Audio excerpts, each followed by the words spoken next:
ठाकरे कुटुंबाला, आमच्या संपूर्ण शिवसेना परिवाराला बदनाम करण्याचा सातत्यानं जो प्रयत्न सुरू आहे या माध्यमातून तो पुन्हा एकदा स्पष्ट दिसतो आहे. औरंगजेब प्रकरण सरकारवर उलटलं, औरंगजेबाला कबरीतून बाहेर काढला, तो आमच्यावर सोडण्याचा प्रयत्न झाला म्हणून तो औरंगजेब त्यांच्यावरच उलटला. त्याच्यामुळे औरंगजेबापासून मुक्तता मिळवण्यासाठी हे प्रकरण गेल्या 4 दिवसापासून शिस्त आहे, गेल्या काही दिवसापासून.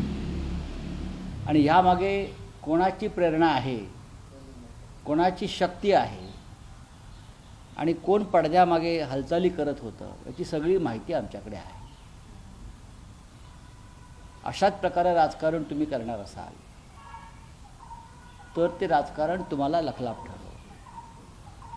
औरंगजेबाला 350-400 वर्षांनंतर कबरीतून बाहेर काढल्यावर अशा अनेक कबरी तुम्ही ज्या खोदत आहात त्या कबरीमध्ये शेवटी तुम्हाला जावं लागेल. तुम्ही एका तरुण नेत्याच्या भविष्यावर, करिअरवर अशा प्रकारे चिखल उडवणं ही महाराष्ट्राची संस्कृती नाही.